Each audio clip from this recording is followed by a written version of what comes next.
Jusqu'à 13h, Côte-Nord. Attitude. Côte-Nord. Côte-Nord. Attitude.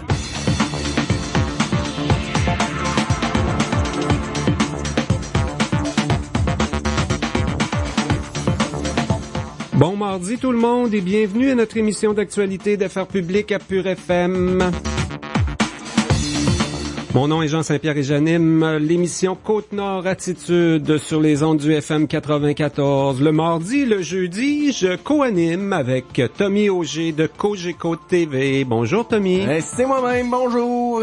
Tommy, on a assisté tous les deux ce matin à un petit bout de la consultation publique sur la réussite éducative. Ouais. Moi, je lève mon chapeau quand un ministre vient passer une journée à cette île, il a rien annoncé, il vient s'asseoir et écouter les gens de son milieu. C'est le ministre de l'Éducation, M. Sébastien Proulx, qui est ici aujourd'hui. Ça fait pas très longtemps en plus qu'il est en poste. Geste louable, je trouve. Ouais, il fait le tour quand même du Québec, là. C'est la seule place sur la Côte-Nord dans laquelle il s'arrête. Donc, je sais pas là s'il y a des gens j'ai vu qu'il y avait des gens ce matin, le Port-Cartier de la Mingani qui étaient là. Je sais pas s'il y avait des gens de Bécomo ou plus de la Haute-Côte-Nord, mais c'est le seul endroit sur la Côte-Nord où est-ce qu'il s'arrête. On a même eu droit à un exemple de réussite là ou d'activité pour favoriser la réussite dans un village comme Pentecôte, où on a des auditeurs, auditrices, on les salue.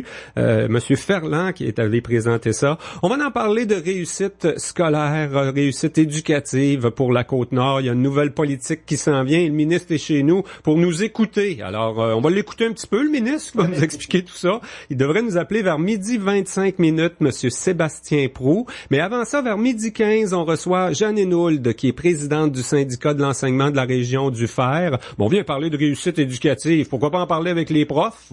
Puis eux, sont bien placés. Ouais, puis eux doivent avoir plus des demandes ou des solutions là à apporter, des modifications à apporter là pour aider à la réussite scolaire que de montrer là certaines réussites. Eux sont là plus en revendication.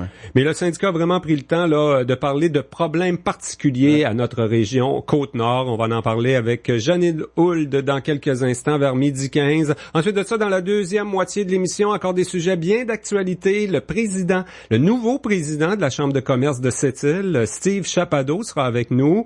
On sait là, il y a eu l'Assemblée générale en octobre, donc on a changé les administrateurs, on a parlé des priorités, on va en parler des priorités du milieu des affaires à Sept-Îles. Et il y a plein de belles activités la semaine prochaine. La Chambre de commerce est très active. Entre autres, on reçoit le PDG d'Investissement Québec à Sept-Îles la semaine prochaine. Investissement Québec, c'est eux autres qui sont derrière le projet. Ouais, Ménarnaud, voilà. C'est la grande sortie là, de la Chambre de commerce là, devant les médias là, avait été faite en ce sens de demander la venue de Monsieur Pierre-Gabriel Côté. C'est ça. Bien ça. Donc, il répond. Ouais, exactement, présent. il répond. Il sera présent la semaine prochaine à Sept-Îles, invité de la Chambre de commerce. Également à notre émission, en fin d'émission, on parle des organismes communautaires. Vous le savez, la table régionale des organismes communautaires réalise diverses activités de visibilité. Les bureaux de plusieurs groupes d'action sociale chez nous, à Sept-Îles, Port-Cartier, sont fermés aujourd'hui et demain. Mylène Bertrand est la représentante là de Sept-Îles à la table régionale des organismes communautaires. Elle est aussi associée à la Maison des femmes à Sept-Îles. On parle donc de la situation et du sous-financement des organismes en fin d'émission avec Mylène Bertrand. Avant cette série d'entrevues sur nos ondes, on vous propose à l'instant un bulletin d'information régionale. Actualité Pure FM. D'abord, il y a le maire d'Anticosti, John Pino, qui tentera de convaincre le premier ministre Philippe Couillard d'appuyer la candidature de l'île comme patrimoine mondial à l'UNESCO. La municipalité a même embauché un lobbyiste pour solliciter la collaboration des gouvernements. Le maire Pino inscrit cette démarche dans le cadre de son opposition à l'exploitation du gaz et du pétrole de schiste du sous-sol anticostien. En étant désigné patrimoine mondial de l'UNESCO, l'île de la Côte-Nord obtiendrait ainsi une certaine protection pour son territoire. L'appui du gouvernement du Canada sera aussi essentiel pour inscrire Anticosti sur la liste des sites canadiens proposés à l'UNESCO en 2017. Les organismes communautaires de la Côte-Nord ferment leurs bureaux aujourd'hui et demain pour réaliser des activités de dénonciation des coupures du gouvernement libéral. Des représentants de groupes d'action sociale participent à des marches et des déplacements à 60 km/h sur la route 138 des Escoumins jusqu'à Sept-Îles. Hier, les gens du milieu communautaire de Sept-Îles ont réalisé une visite au bureau de la députée péquiste Lorraine Richard. Ils dénoncent le sous-financement qui s'accentue. La table régionale des organismes communautaires participe au mouvement provincial qui amène plus de 4000 groupes à travers le Québec à réaliser 2 jours de grève pour dénoncer l'austérité. Les organismes qui réclament une hausse de leur financement de base sont actifs dans des domaines comme l'alphabétisation, l'aide aux familles, la lutte à la pauvreté et la défense des droits des femmes. Il y a le chef d'Equanichit, la communauté de Mingan, finalement près de Havre-Saint-Pierre, Jean-Charles Pietachot, a livré un chapoutoine, un genre de chapiteau, pour pouvant accueillir 40 personnes à Standing Rock. C'est une communauté Sioux au Dakota du Nord qui s'oppose présentement au passage d'un oléoduc. Le chef Pietachot se dit impressionné par l'expression de solidarité des milliers de manifestants soutiennent la communauté autochtone américaine. Le chef Pietachot croit que les projets d'hydrocarbures, comme celui sur l'île d'Anticosti, constituent des risques démesurés pour l'environnement. Ils devraient être dénoncés autant par les Autochtones que par les citoyens non autochtones, selon Jean-Charles Pietachot. Le ministre de l'Éducation, Sébastien Proulx, passe la journée à Sept-Îles dans le cadre de la consultation sur la réussite éducative aujourd'hui. Plusieurs représentants du milieu de l'éducation et des citoyens ont prévu s'exprimer avant l'adoption d'une première politique de la réussite éducative au Québec, comme promis par le premier ministre Couillard et le ministre Proulx en septembre. Le ministre sera à l'écoute des difficultés particulières qui nuisent à la réussite scolaire sur la Côte-Nord. Il veut entendre des enseignants, des parents et autres acteurs du milieu de l'éducation, des enfants et des adultes. Et puis, il y a José Leblanc et le complexe Agara de Ouachat qui accueilleront le ministre des Affaires autochtones, Jeffrey Kelly, de même que le président de développement économique Sept-Îles, Marc Brouillette. Vendredi, le 18 novembre, on organise le lancement des bottes de l'espoir. Tu te souviens, Tommy, on a reçu José en juin dernier, au lendemain de l'émission, là, dans l'œil du dragon. Elle avait quand même, sans s'associer, un dragon partenaire pour son entreprise. Elle avait séduit deux des dragons de l'émission de Radio-Canada. Le complexe Agara proposera la semaine prochaine une exposition d'animaux naturalisés pendant 3 jours pour le lancement des bottes créées par des artisanes autochtones. Notons que les profits de la soirée du vendredi 18 novembre, il y aura un spectacle, des expositions et une soirée VIP seront versés à la fondation de l'hôpital de Sept-Îles. Ben voilà, ça complète ces actualités régionales. On parle de réussite éducative dans les prochaines minutes, puisqu'il y a une consultation publique et la présence du ministre de l'Éducation chez nous à Sept-Îles aujourd'hui. Attitude. L'Institut d'enseignement de Sept-Îles t'ouvre ses portes. Dimanche le 20 novembre, c'est porte ouverte à l'école privée. Une école dynamique et technologique depuis 40 ans. En plus d'offrir un encadrement sur mesure, viens t'informer sur nos programmes d'options-études. Badminton, hockey, volleyball, soccer, multimédia, arts plastiques, musique, arts dramatiques, ainsi que nos projets voyages. Viens faire partie de notre équipe en choisissant parmi nos 8 programmes en options. Dimanche le 20 novembre de 10h à 14h, c'est porte ouverte à l'Institut d'enseignement de Sept-Îles. 737 Gamache. Vous travaillez fort, alors vous méritez des vacances avec Sunwing, le numéro 1 au Canada dans le Sud. Économisez jusqu'à 50% de rabais sur 3000 vacances au Champagne et profitez du service primé à bord du nouveau Sunwing Café, offrant une grande sélection de choix inspirés par Lynn Crawford, la célèbre chef de Food Network Canada. Ces aubaines s'envolent, alors réservez avec votre agent de voyage ou visitez Les coquelicots. Nous les portons en l'honneur des hommes et des femmes qui ont fait preuve de courage et qui continuent à tant donner au nom de la liberté. Nous les portons pour symboliser la promesse de notre pays de ne jamais oublier. Ce 11 novembre, portez un coquelicot en l'honneur de nos disparus et de ceux qui continuent à servir leur pays. Ainsi, ils resteront près de nos cœurs. De nous tous, chez Tim Hortons, merci. Hey! As-tu fait une folle de toi? Non, pas encore, mais ça s'en vient. Après mon verre de trop, là, je vais traiter ma chum de tout et non, puis ensuite, je vais tomber sans connaissance devant tout le monde. Et toi? Ah, moi aussi, ça s'en vient. Hey, encore une coupe de verre, puis ça va être bon. Mais j'hésite entre me battre et insulter tout le monde au bar. Oh, papy! Ouais. As-tu pensé à vomir partout? Hey, tu me connais, je garde toujours le meilleur pour la fin. Ah!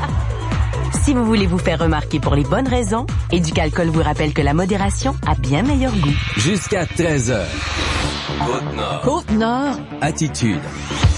Pure FM. 94. 1.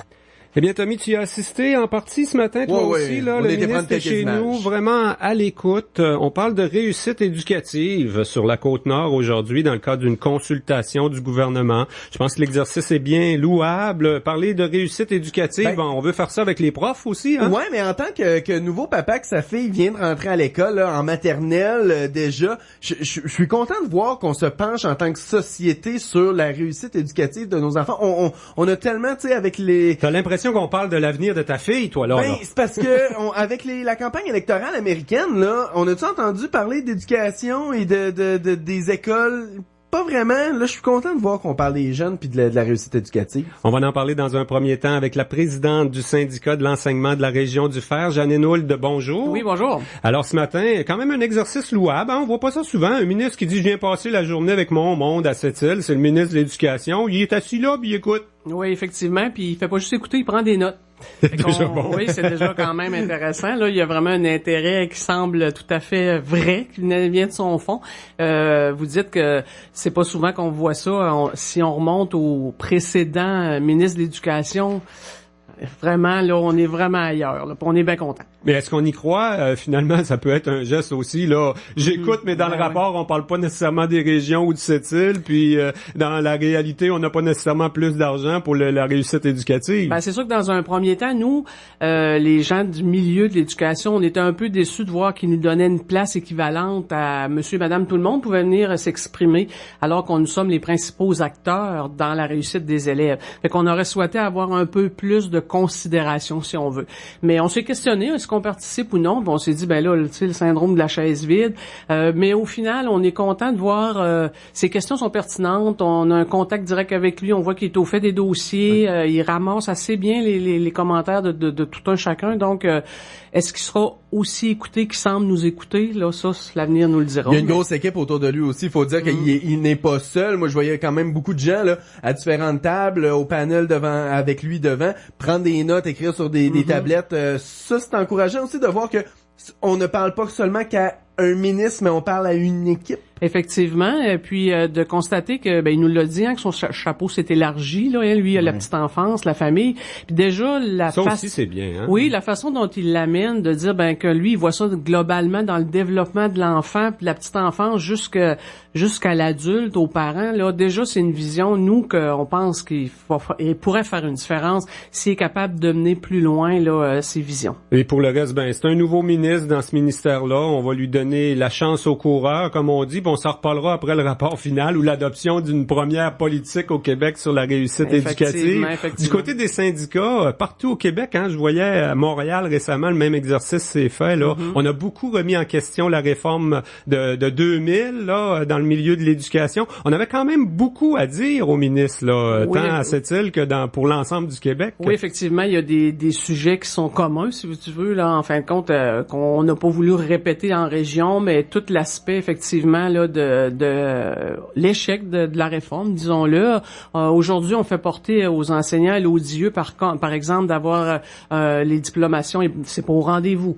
Mais ça peut pas être tout sur la responsabilité des enseignants. Là, on leur demande d'ajouter de la matière dans leurs cours actuellement. On leur dit pas, tu vas tasser telle matière pour enseigner plus le programme d'éducation à la sexualité qu'on veut mettre en place, un cours sur l'économie, par exemple. Toutes des choses qui sont nécessaires pour les jeunes, ils en ont besoin dans leur curriculum, mais par contre, on peut pas délaisser le français, on s'entend, là, c'est ce que c'est qu'on nous ramène le plus souvent.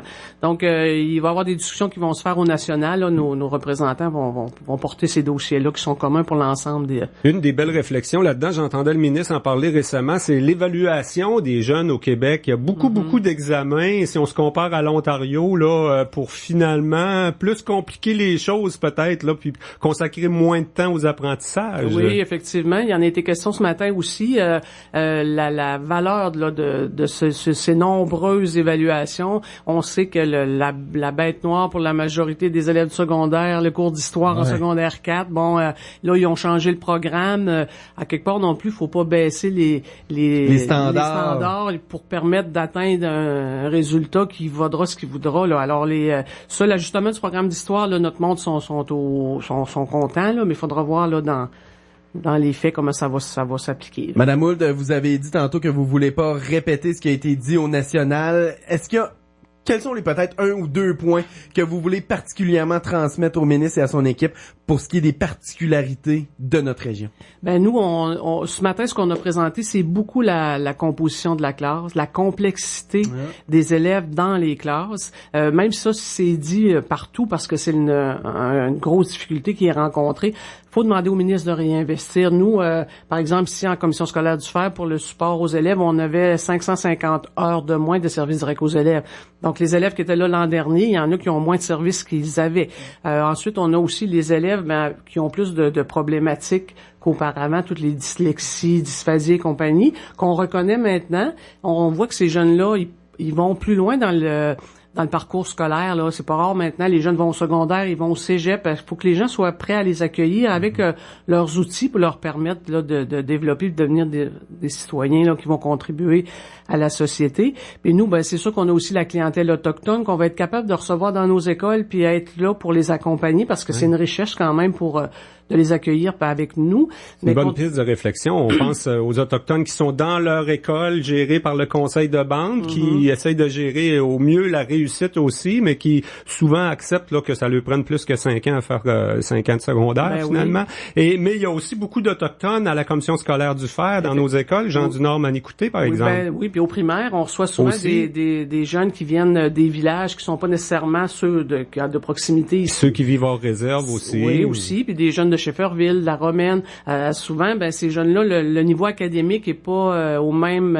ils sont pas rendus à la même place avec l'âge. Là, fait qu'ils ont les places dans une classe de 4e année, alors qu'au niveau des acquis scolaires, c'est un peu plus bas. Fait qu'il faut trouver une façon là de répondre là, à cet écart-là, puis ça prend des ressources pour y arriver. Là, on peut pas demander à l'enseignant de voir à tout, là. C'est impossible. Là. Vous avez parlé au ministre aussi d'une situation particulière en éducation aux adultes, je pense. Hein? Il y a comme eu des périodes où, à cause de l'économie, il y avait un boom de jeunes qui voulaient aller vers là. Là, la situation est inversée. Ça fait que c'est dur à gérer tout ça aussi. Oui, c'est dur à gérer. Puis nous autres, la prémisse, c'est primordial. Il faut que le jeune ait un diplôme, une première diplomation, parce qu'on le sait, on l'a vu quand malheureusement là, les compagnies minières ici ont fermé. T'as des pères de famille qui travaillaient qui se retrouvent à une nouvelle recherche d'emploi puis qui n'ont pas un diplôme.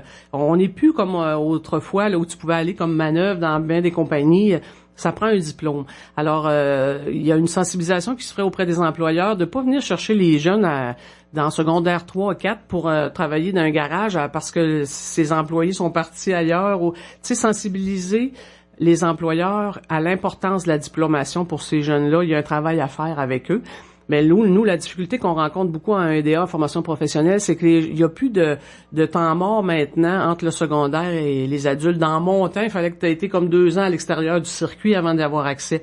Maintenant, c'est direct une passerelle. Le jeune est au secondaire, il trouve ça difficile, il pense qu'aux adultes, ça risque d'être plus facilitant pour lui, mais ils n'ont pas les ressources nécessaires. Faut l'accompagner aussi parce que aux adultes, on sait que c'est du travail plus individualisé ou par module.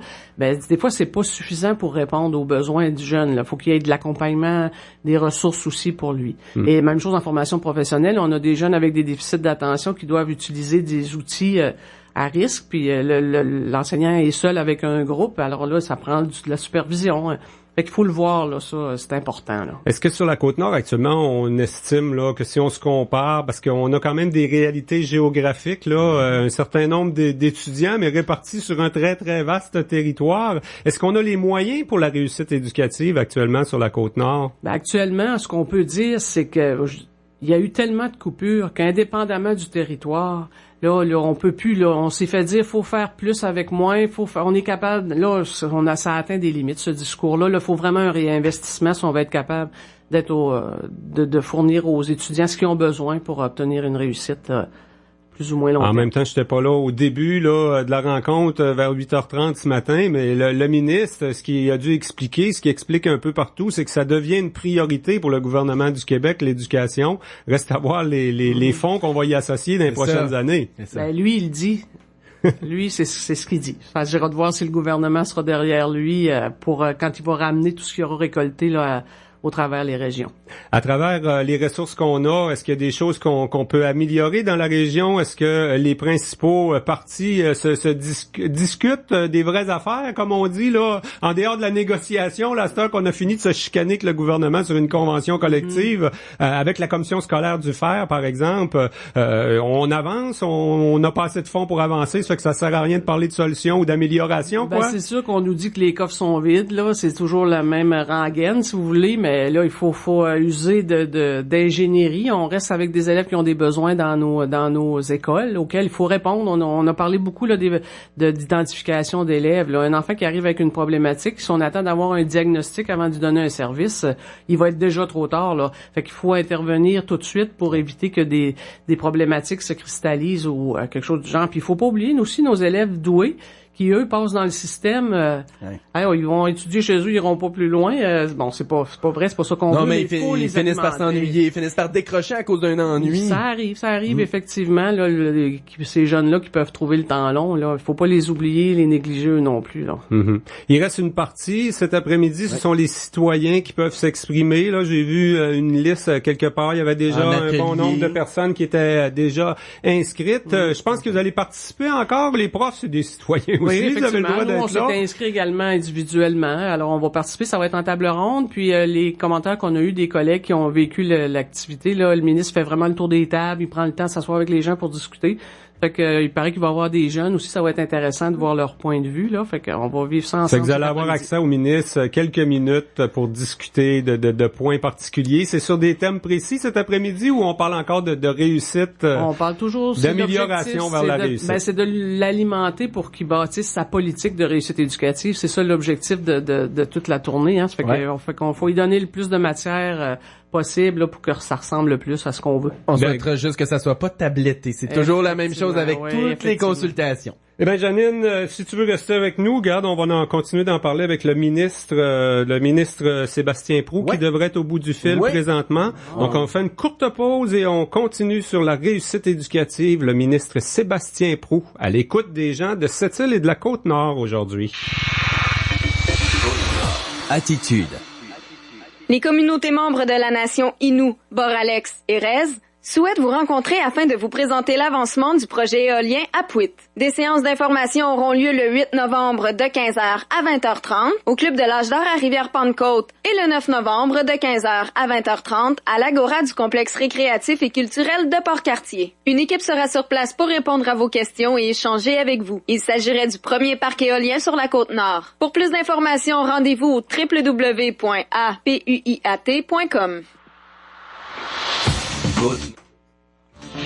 Attitude.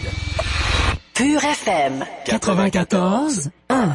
Eh bien, on va en parler avec le ministre lui-même de réussite éducative. Comme on le disait, il passe la journée à Sept-Îles à l'écoute du milieu, des gens de son ministère, des enseignants et tout ça.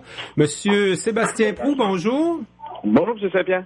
Monsieur Proulx, effectivement, faut le souligner, hein, c'est un bel exercice. On voit pas ça souvent à Sept-Îles, nous autres, un ministre qui vient s'asseoir puis écouter les gens. Ben tant mieux, parce que je suis très heureux d'avoir l'occasion de le faire. D'abord, c'est une région extrêmement bien organisée, c'est le cas de le dire. Hein. Depuis ce matin, je suis très impressionné par la qualité des interventions. Puis je fais le tour du Québec, c'est 17 visites dans les régions comme celle-là et une consultation nationale le 1er décembre. Donc, c'est beaucoup de travail, mais c'est un travail extrêmement enrichissant et très utile pour la suite des choses. Monsieur le ministre, Tommy Auger, collaborateur à l'émission. Une seule rencontre sur la Côte-Nord à Sept-Îles. Est-ce qu'il y a eu de la grogne du côté de la Haute-Côte-Nord, Bécomo-Forestville, que vous n'ayez pas les rencontrés? Non, j'ai pas eu, il n'y a pas eu de manifestation négative à cet égard-là. Vous savez, c'est aussi un enjeu de temps en ce qui me concerne. J'ai des responsabilités qui sont importantes, puis je dois, et j'ai souhaité que les choses aillent rondement. Alors, je me dois d'arrêter à un moment dans chacune des régions. Mais c'est l'occasion quand même de voir des gens d'un peu partout là, de la Côte-Nord qui se sont déplacés et je les en remercie. Mais là-dessus, les gens profitent du moment où on a un échange et des échanges avec eux et profitent de l'occasion pour me parler des beaux exemples de réussite, des défis, des difficultés, mais aussi de propositions qui sont très concrètes pour l'avenir. Et peut-être vous dire que dans le cadre des 17 consultations, il y a quand même des groupes qui reviennent là, de façon assez régulière pour chacune des régions. Et j'aurai, en ce qui touche les élèves autochtones, notamment, et les populations autochtones, une rencontre et 2 rencontres, même une à Montréal dans quelques jours, voire semaines, et une autre à Chibougamau. Donc, je suis intéressé par la question de l'éducation chez nos concitoyens autochtones et je veux m'assurer qu'on ait l'occasion de les entendre également. Donc, dans la mesure du temps et du possible, là, je fais une consultation dans toutes les régions au plus d'endroits possible en peu de temps. Et je pense que vous aviez adressé votre message un peu aux intervenants là avant l'inscription. Intervenez sur les particularités de votre région. Vous en avez entendu pas mal des particularités de la Côte-Nord ce matin. Il y a bien sûr la question autochtone, mais il y en a d'autres aussi. Là, on a un territoire particulier. Les étudiants sont répartis sur un très vaste territoire dans notre région, hein? Ben voilà, c'est une des particularités qui a été mise de l'avant. Un grand territoire et avec des situations qui sont complexes et différentes d'un milieu à l'autre. Vous savez, souvent, ce qui revient dans les différentes régions, et c'est bien sûr différent à chaque place, mais c'est l'intensité des services publics dans les différentes régions. Souvent, on me dit qu'il y a des défis au niveau de l'équité des services. Il y a des endroits où il y a des services à la petite enfance. On peut parler des transitions entre la petite enfance et l'école, mais dans d'autres endroits, il n'y en a pas. Alors, il faut avoir des stratégies pour pouvoir participer à l'éveil et favoriser l'éveil des jeunes enfants à la lecture et à l'écriture en dehors de l'école ou avant leur arrivée à l'école. Alors, ça fait partie des caractéristiques des différentes régions. Mais ce que j'ai senti ici, c'est beaucoup d'organisation, beaucoup de concertation et la volonté de faire des choses localement qui font une différence. Et ça, là-dessus, c'est très inspirant. Je prenais l'exemple ce matin de la petite enfance où je disais, est-ce que vous avez des exemples de modèles de transition entre la petite enfance et l'école? Alors, est-ce qu'un enfant, qui quitte un CPE ou un service de garde pour aller vers l'école a accès à une transition qui est organisée plutôt que d'être laissé à lui-même avec ses parents vers l'école? Et on m'a montré des programmes, le programme Sac à dos, Portrait de mon enfant, qui sont des initiatives locales, mais qui servent justement à améliorer la transition entre l'école et la petite enfance. C'est extrêmement intéressant. Monsieur le ministre, on a l'impression que tout est sur la table là, dans une telle consultation. C'est quand même intéressant pour le milieu. On a entendu les enseignants de la région de Montréal remettre en question complètement la réforme du début des 2000, autour de 2000. Je vous ai entendu aussi parler de l'évaluation là, puis de se comparer à l'Ontario. Je pense qu'on peut changer. Ça va être des changements majeurs, la nouvelle politique, finalement. On peut s'attendre à ça? On pourrait avoir des changements très importants. Ce que je souhaite, moi, comme je l'ai dit dès le départ, pour éviter là, que tout soit vraiment en question, mais que tout soit en transformation en même temps. On a un système d'éducation qui va bien dans son ensemble. On a un système d'éducation qui a des réussites au quotidien. On a amélioré notre taux de diplomation. On a une meilleure accessibilité à l'école. On a des services qui sont différents pour certains élèves. On soutient différemment également et mieux parfois nos élèves avec des besoins particuliers. On a favorisé l'intégration, on a des services de francisation, on a des formations, je vais les appeler terminales, là, qui sont différentes, que ce soit par des qualifications, la formation professionnelle. Alors, on fait déjà beaucoup de belles et bonnes choses. Par contre, il faut être capable de construire sur ces réussites-là pour améliorer encore les choses. Et oui, on peut remettre en question beaucoup de choses dans le cadre d'une consultation comme celle-là. Et à chaque fois que j'en tiens une, je dis toujours, ce que vous avez dans les documents que je vous propose, ce sont des pistes d'action. Ce ne sont pas les seuls et vous pouvez penser en dehors de la boîte. Alors, il y a des réflexions très intéressantes là, qui émergent de tout ça. J'avoue que quand vous avez lancé tout ça, là, le premier ministre Philippe Couillard était à vos côtés. On a bien senti que pour le gouvernement libéral, il y avait une volonté que l'éducation devienne une vraie priorité là, au Québec. Par contre, on se pose toujours la question, l'argent, c'est le nerf de la guerre, ça prend des budgets. Est-ce que vous êtes confiant que les budgets vont suivre après une nouvelle politique pleine de beaux objectifs puis de volonté d'améliorer les choses là? Je vais vous dire, depuis mon mon arrivée, il y a des réinvestissements qui sont importants. Il y a des nouvelles ressources dans l'ensemble des commissions scolaires. Il y a des services aux élèves. Il y a de la flexibilité et de la décentralisation, ce qu'il n'y avait pas avant dans les règles budgétaires. Il y a moins d'enveloppes ciblées, comme on les appelle dans le milieu. Il y a des réinvestissements importants en infrastructure, tant pour la rénovation de nos écoles qui ont été mal entretenues que pour de nouveaux bâtiments. J'ai des mesures financières pour les petites écoles, les petits milieux. Ici, on en trouve des écoles à 5, 6, 10, 20, 22, 27 élèves. Alors, il y a beaucoup de choses qui se sont faites dans la dernière année, puis on n'a pas encore pris la pleine mesure, je dirais, de ce réinvestissement-là, mais on va continuer à investir des sommes importantes en éducation, puis de soutenir la réussite. Quand on va avoir identifié les leviers qu'il faudra bouger pour améliorer la diplomation, ben c'est bien certain que je vais être en mesure de me présenter auprès des collègues puis de travailler avec eux pour qu'on soit capable de soutenir ces mesures-là dans l'avenir. Monsieur Proulx, je voudrais vous entendre sur un sujet d'actualité. On parle ces temps-ci des hommes professeurs, la place des hommes dans les corps professoraux. Oui. Est-ce que ça fait partie de la réussite scolaire? La réussite des garçons, on le sait, hein, c'est plus compliqué au Québec, là. Et voilà, et ben oui, mais en même temps, voyez-vous, ce matin, on me parlait aussi du décrochage des jeunes filles en disant, attention, c'est bien de parler du décrochage des garçons, mais il faut pas oublier le fait que certaines jeunes filles vont décrocher, et dans certains milieux, là, dans des sous-régions, de manière plus importante. Il se rappelle également que l'impact est très important pour le décrochage d'une jeune fille. Souvent, elle va se retrouver soutien d'une autre personne parce qu'elle est incapable de soutenir elle-même et subvenir elle-même à ses besoins. La scolarisation de la mère ou la diplomation de la mère est un critère important dans la réussite, est un des déterminants de la réussite des enfants. Donc, il faut travailler également du côté des jeunes filles. Mais oui, à l'égard des garçons, ce que je disais hier, et c'est normal, moi je pense qu'on pourrait avoir, et je pense qu'il est souhaitable d'avoir davantage de modèles masculins dans nos écoles. En même temps, c'est un enjeu de valorisation, surtout. Il faut travailler à valoriser la profession, intéresser les hommes à y aller, parce que ce sont des modèles qui sont importants, autant pour des garçons notamment, mais aussi pour des jeunes filles. Ah oui. Je pense, je regarde mes propres enfants. Moi, j'ai un garçon et une fille, et je considère que dans leur parcours scolaire, il serait aussi important et intéressant pour eux d'avoir des hommes ou des femmes comme enseignants et enseignantes, parce que pour eux, ce sont des modèles qui, à un moment dans leur vie, seront importants.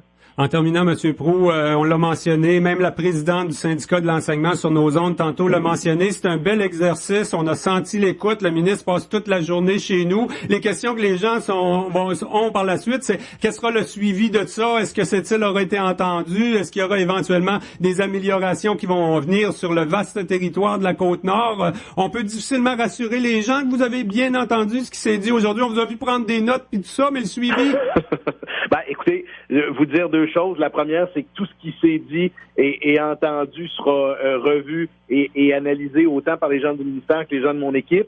C'est pas banal que j'y sois toute la journée et que je participe à chacune des consultations. Je ne suis pas, j'ai pas délégué la tâche, c'est moi qui y ai, puis vous l'avez vu. Alors j'y accorde une importance très grande. Et moi, ce que je souhaite là, c'est une fois les consultations terminées, la consultation nationale du 1er décembre complétée, qu'on soit capable de doter le Québec d'une première politique sur la réussite éducative au printemps prochain.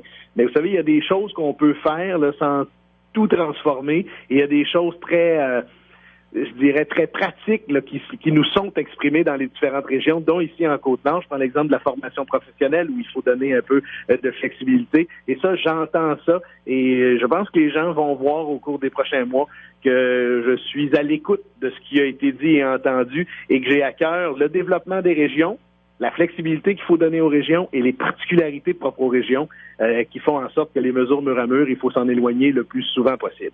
Eh bien, M. Sébastien Proulx, je rappelle que vous êtes ministre de l'Éducation, de passage pour écouter les gens de la Côte-Nord à Sept-Îles aujourd'hui. Bravo pour votre disponibilité, même celle de prendre du temps là sur l'heure du midi pour nous parler en direct à la radio. Ça fait plaisir.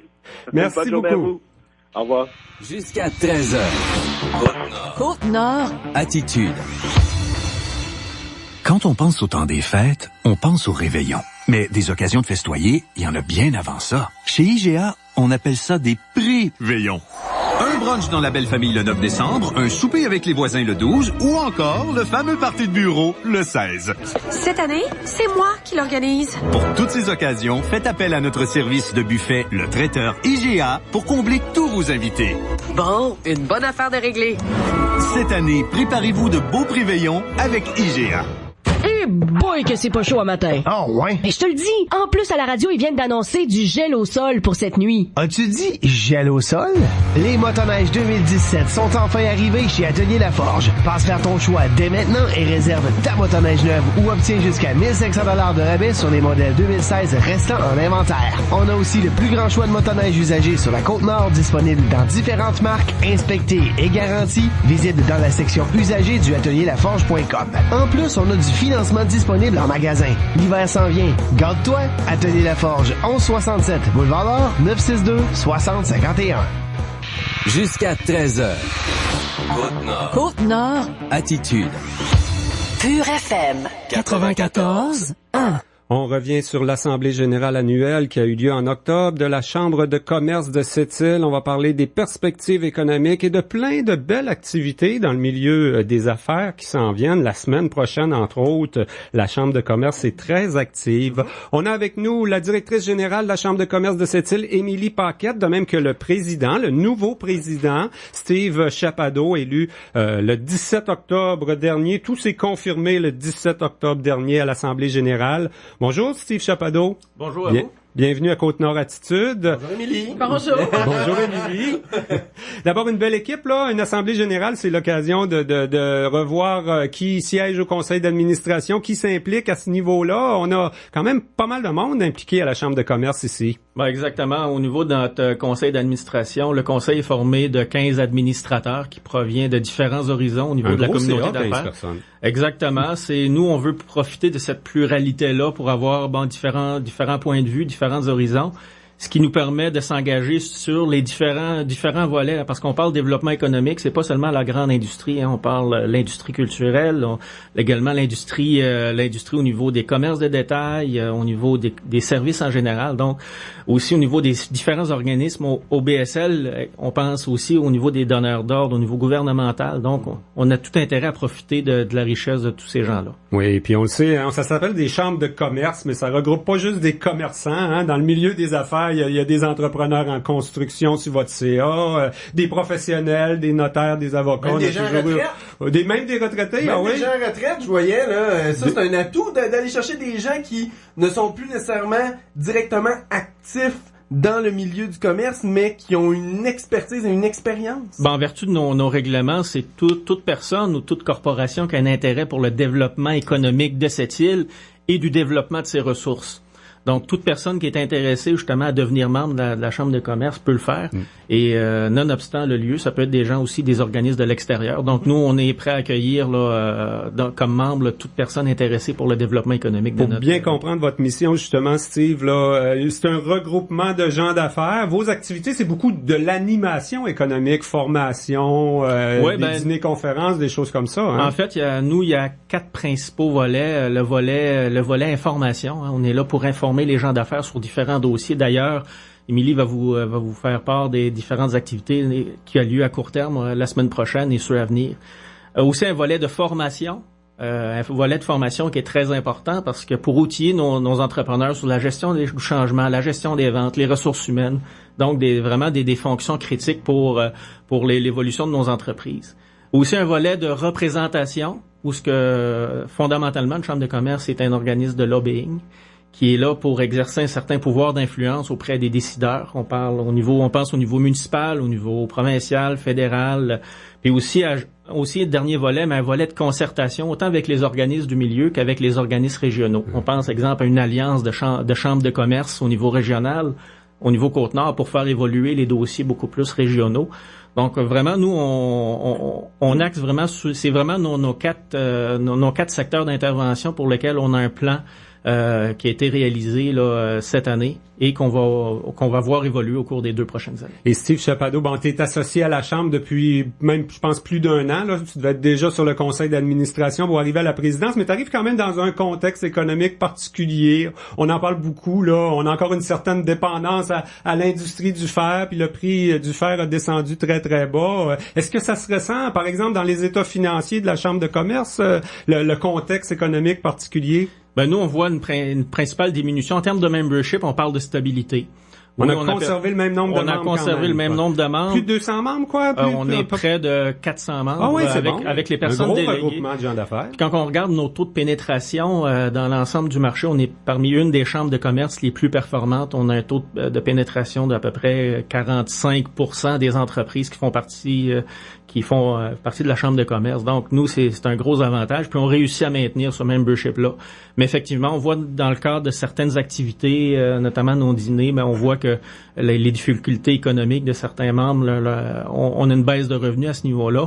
Mais on s'est doté d'un plan formel pour les 2 prochaines années pour justement là avoir une belle situation financière. Mais tant mieux si on garde toutes nos entreprises à cette île. Par contre, tout le monde vit la crise à sa façon. Il y en a certaines entreprises qui a quand même un ralentissement, qu'on travaille avec un peu moins de personnel, de staff.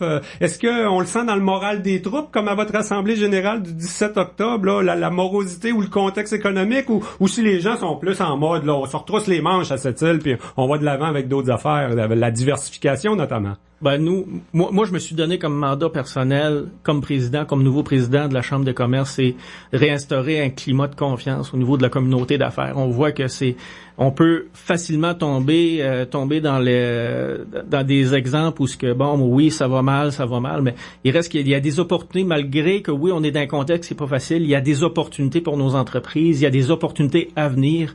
On voit l'évolution du marché du fer qui est favorable à l'émergence de certains projets au niveau Minerno, dont Investissement Québec va venir nous donner plus de détails la semaine prochaine.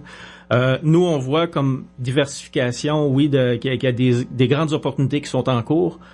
Et justement que la Chambre de commerce va être là pour faire la promotion de ces projets-là. Monsieur Chapadeau, j'aimerais vous entendre. Bon, on a dans la structure ici, on a la Chambre de commerce et on a aussi la Jeune Chambre de commerce qui sont des jeunes entrepreneurs. J'aimerais voir votre vision de l'apport de la Jeune Chambre de commerce à la Chambre de commerce. C'est quoi leur rôle vis-à-vis vous?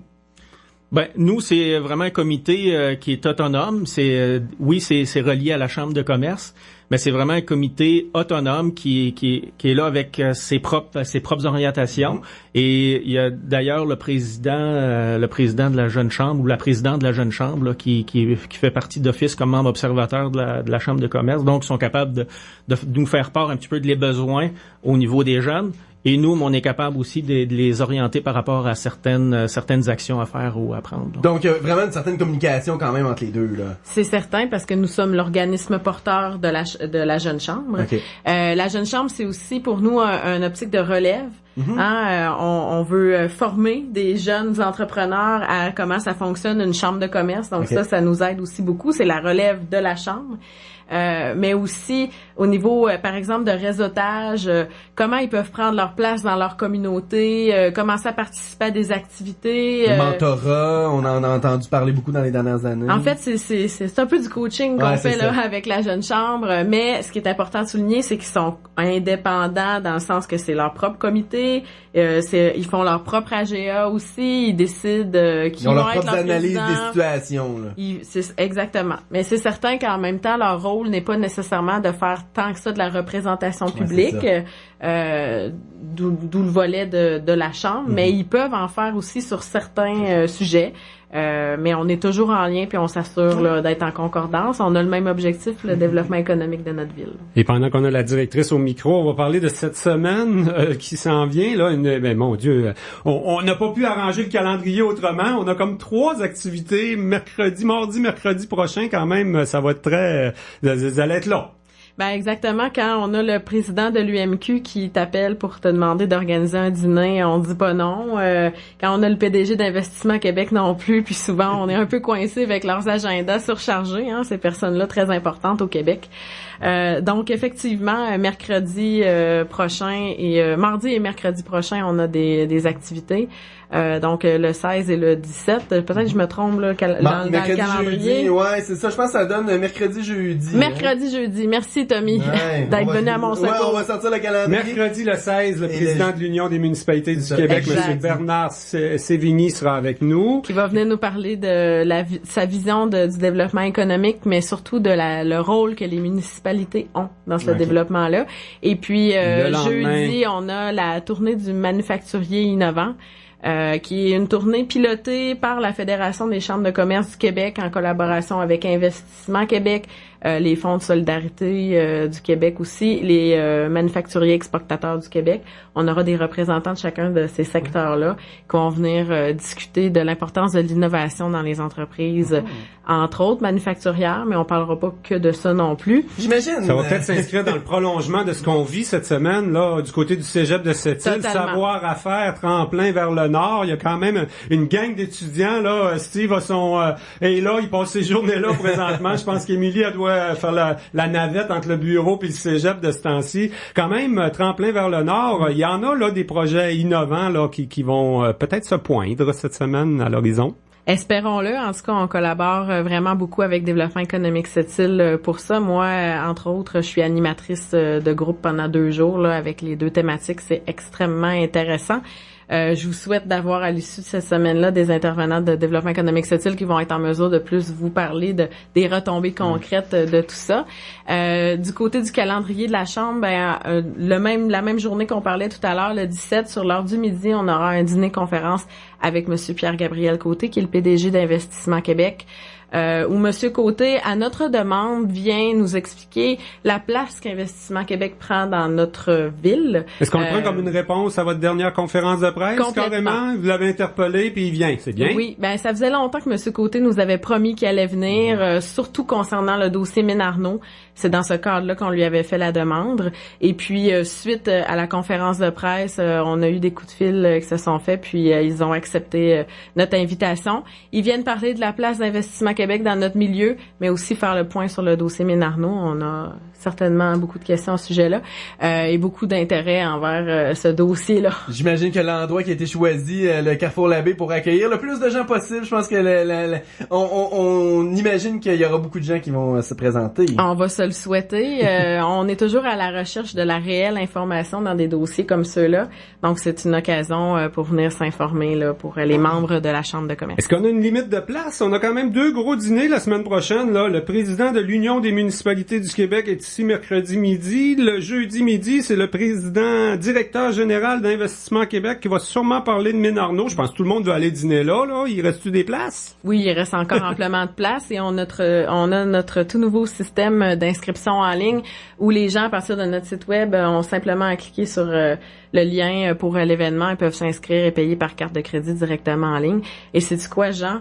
En plus, le 28 novembre prochain, on va avoir le ministre Jean Damour pour venir nous parler de la stratégie maritime. Ça n'arrête pas à la Chambre de commerce. Puis on m'a dit ce matin qu'il y avait Lise Thériault qui va être ici vendredi là pour la fin du Parlons Affaires. C'est une ministre qui a de l'influence au niveau économique. Je suis sûr que les gens de la Chambre vont en profiter pour lui faire une petite jasette. En tout cas, on peut quand même pas dire que à ce niveau-là, au niveau du développement économique de notre région, que le gouvernement est absent quand même dans notre communauté. On peut pas dire ça.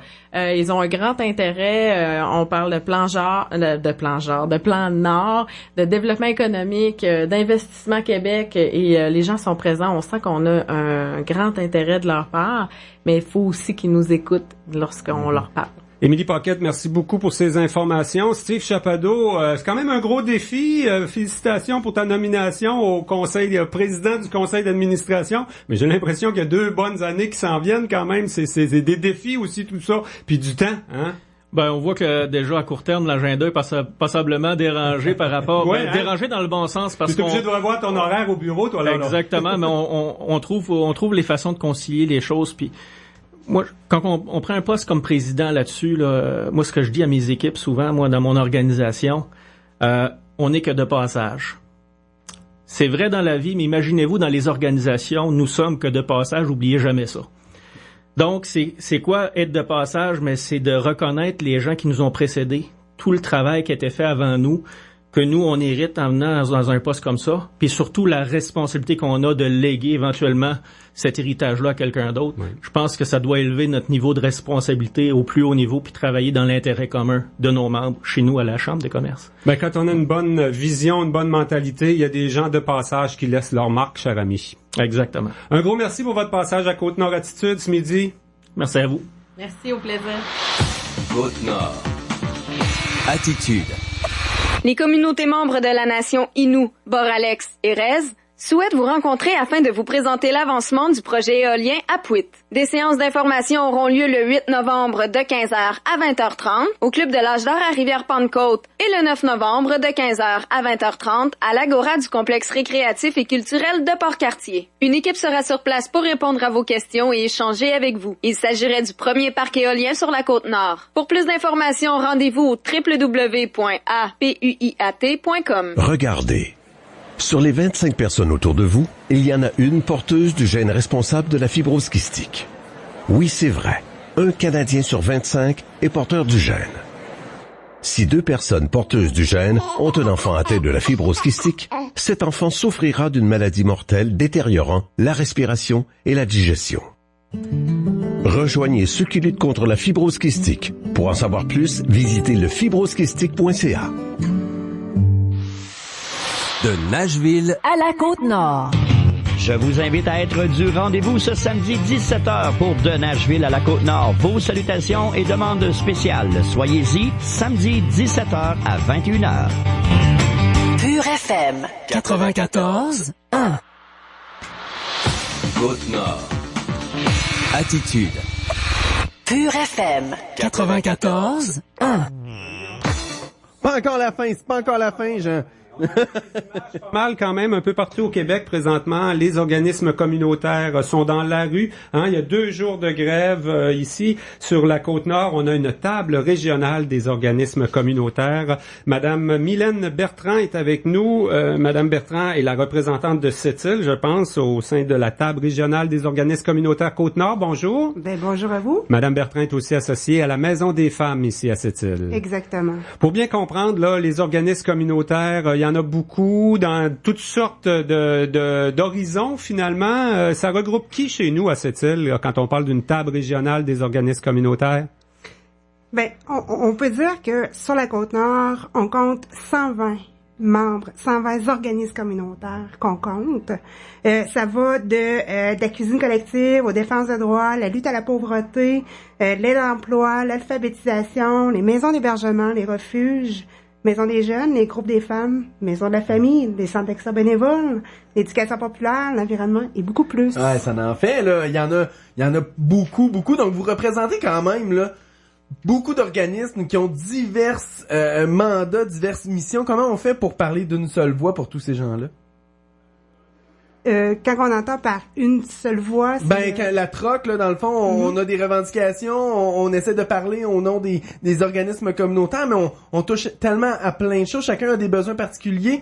Comment on fait pour regrouper des réalités différentes? Comment on fait pour regrouper tous ces gens-là sous un même organisme et d'essayer de faire des revendications pour tous ces gens-là? Mais au départ, c'est que faut qu'on comprenne que chaque organisme, en fonction de ce qu'ils font, on reçoit des subventions. Si, exemple, on est en hébergement, le gouvernement nous alloue un certain montant spécifique au niveau de l'hébergement. Il compte aussi au niveau de la superficie il compte le nombre de lits et tout. Fait que ça, c'est une partie qui fait que ça calcule au niveau de notre subvention qu'on peut recevoir. C'est aussi si c'est un service qui est offert de façon périodique, ou si c'est quelque chose qui est offert aussi à l'année. C'est souvent une question de subvention, c'est souvent une question d'argent. Exactement. Et le constat, c'est que pour à peu près tous les organismes, les fonds diminuent depuis quelques années. Le gouvernement vous en donne moins. Pourtant, les missions sont souvent très, très louables et importantes. Là, on pense à, Alpha Lyra, on travaille en alphabétisation, c'est quand même la base, ça. Hein? Chez vous, la Maison des femmes, c'est quand même un mandat très précis, bien connu, puis drôlement utile dans une société été justement une région où la violence conjugale est encore beaucoup trop omniprésente. C'est difficile à comprendre finalement là qu'on vous verse moins d'argent d'année en année. Ben c'est paradoxal avec ce qu'il nous dit et ce qu'il nous donne. Okay. Fait que tu sais, il y a toujours une marge qui fait que tu sais, c'est pas vrai que l'argent nous est redonné. Tu sais, on n'a même pas l'indexation qu'il se doit pour répondre. Tu sais, si le coût d'électricité augmente, oui. Ben normalement, on s'attend que notre subvention va aussi en fonction de... Mais on l'a même pas, ça. Fait que, tu sais, à un moment donné... Tout augmente dans une organisation, que ce soit sans but lucratif, communautaire. C'est le même principe qu'une entreprise privée. Les salaires, il faut que ça augmente de temps en temps, etc. Là. On a fait un sondage au niveau de la troc, puis tu sais, ce qui en ressortait, là, c'est que le taux horaire se situe entre 12 et 16 pour 43% des organismes communautaires. Fait que, tu sais, entre 12 et 16 $, on s'entend que dans le communautaire, on est des gens aussi qui sont qualifiés. Ben oui. On a des diplômes, que ce soit au niveau d'un DEC, que ce soit au niveau d'un bac. Si on choisit cette voie-là, c'est pas au niveau du salaire, c'est parce qu'on croit vraiment à ce qu'on fait. Ouais, c'est une vocation rendue là. Exactement, tu sais. Mais combien de ministres le feraient? Est-ce que payer entre 12 et 16 $, puis qu'il y a aucune, ou pratiquement pas de convention collective, pas d'avantages sociaux, sont rares. Est-ce que vous avez l'impression d'avoir un peu d'écoute de la part du gouvernement quand même? Là, ça fait comme l'an passé, on a organisé le même genre d'activité. On aurait fait à peu près la même entrevue, passé le même message il y a un an. Là, au niveau des relations avec le gouvernement, c'est pauvre, quoi? Ben, on s'entend pour dire que on va sortir de plus en plus. Tu sais, les gens, la population vont s'entendre qu'avec ce qui se passe, on se reprend on va toujours sortir là, actuellement. Tant aussi longtemps qu'on se ferait pas écouter par le gouvernement, qu'on se ferait pas entendre et qu'il nous redonne pas. Parce qu'on s'entend pour dire que les coffres du budget, il y en a du budget, mais c'est pas administré où est-ce que ça devrait l'être. Ils coupent. Qui paye pas? C'est la population. C'est qui la plus? C'est les plus néantis. C'est eux qui ont le plus de difficultés, qui se tournent vers nous. Puis quand les organismes, tu sais, les gens du réseau ne savent pas ou quoi que ce soit, entre guillemets, on dit dans le domaine que ils viennent nous le domper, ils font du dumping. Okay. Tu sais, à quelque part, on le fait avec moins, on fait beaucoup plus, mais à un moment donné, on peut plus, là. Parce que, tu sais, l'équipe vient qu'on est... Tu sais, la fatigue s'installe, il y a beaucoup plus de gens qui partent en burn-out professionnel. Il y a beaucoup de choses qui se passent. Là. À un moment donné, il faut se faire entendre. Puis je veux pas non plus minimiser non plus ce que les gens font au niveau du réseau, parce qu'eux autres aussi, ils en ont, puis eux autres aussi, ils font des coupures, puis qu'eux autres aussi sont obligés d'en prendre plus. Mais à un moment donné, il faut que le gouvernement entende que ça suffit. Et qu'est-ce qui se passe là aujourd'hui et demain? Vous êtes allé visiter votre député hier. Oui, je pense qu'il y a des marches, il y a des activités à Port-Cartier, Sept-Îles. Ici à Sept-Îles, il y a une marche, quoi, de la visibilité finalement pour faire connaître votre cause. Exactement. Puis on a décidé de faire une action qui dérangeait. OK, c'est sûr que hier on a pas un blocus sur la route 138, toi là. On va faire une marche. Okay. Mais on va faire un convoi d'automobiles. Et ce convoi-là, on a le droit de rouler à 60 km/h. Je le sais, on va se faire sur la route 138. Bon. Exactement, on va se faire klaxonner. Mais sachez que ce soit monsieur, madame, tout le monde qui nous écoute aujourd'hui, c'est pour vous qu'on sort aussi, parce que c'est nous qui vous offrons vos services, c'est nous aussi qui sort et qui sont vos porte-voix. Fait que s'il vous plaît, à la place de nous klaxonner pour nous injurier, s'il vous plaît, klaxonnez-nous et faites-nous dire bravo, félicitations, sortez pour nous, go, go, go. C'est ce que nous, on veut entendre. Et si on le fait, c'est pas pour vous prendre non plus en otage. Vous comprenez, c'est une action dérangeante. Ça se fait quand, là, ce parcours à 60 km/h sur la 138? Des Escoumins jusqu'à Sept-Îles, je pense, hein? Oui, mais ils vont faire par village. Tu sais, ils vont se rendre d'un village à un autre. D'une communauté à l'autre, c'est pas nécessairement le même monde non plus, c'est ça. On va se rallier. C'est comme nous, les gens de Sept-Îles, on va partir, on va se rendre à Port-Cartier demain matin, au Tim Hortons. On va partir, on va marcher sur la scène 138 pendant un court moment. Par la suite, on va rembarquer dans nos voitures, on va faire le convoi à 60 km/h. Par la suite, à l'entrée où est-ce que lance, là, on va débarquer, on va commencer à marcher jusqu'ici. C'est ce qu'on fait. On invite les gens à vous encourager. On vient de bien comprendre être votre cause. Surtout, parce que c'est quand ça va mal dans la vie des gens qu'on a besoin des organismes communautaires. Fait que d'endurer un petit peu ce dérangement, je pense que c'est... ou du moins, si on n'est pas content, de le faire avec respect. Oui. Exactement, parce qu'on le fait pour vous. On est une voix, on est votre porte-parole. Et Madame Bertrand l'a très bien dit, hein, ce sont les personnes les plus vulnérables qui vont chercher des services. Pas juste des personnes démunies, mais aussi des personnes vulnérables souvent qui vont chercher chercher des services dans le milieu communautaire. En terminant, on parle quand même de 2 jours de grève, de fermeture. Il y a des services essentiels dans le communautaire. Par exemple, chez vous, là, les femmes que vous hébergez, vous les mettez pas dehors 2 jours. Non, inquiétez-vous pas. On maintient les services essentiels. Par contre, la partout. seule chose, c'est qu'on fait pas d'écoute. On va les référer au CIS. On fait pas non plus de services d'accompagnement ou quoi que ce soit. C'est sûr, on peut pas mettre une femme qui est victime de violence conjugale à la porte. T'sais, dans ce moment-là, on les garde avec nous, on les garde en sécurité, mais ce qu'on fait, c'est qu'on ne fait pas d'écoute. C'est un mouvement pour dire, regardez, rappelez au CIS, rappelez dans les organismes de l'État et faites sonner les lignes pour qu'ils puissent vous entendre aussi. Et je suis convaincu que tous les gens dans votre milieu communautaire sont d'abord préoccupés par la clientèle et on fait ça là dans le respect justement des demandes de services pour pas pénaliser personne. Eh bien, Madame Mylène Bertrand, porte-parole de la table régionale des organismes communautaires pour cette île et l'est de la Côte-Nord, un gros merci de ton passage à Côte-Nord Attitude. Merci à vous. Au revoir.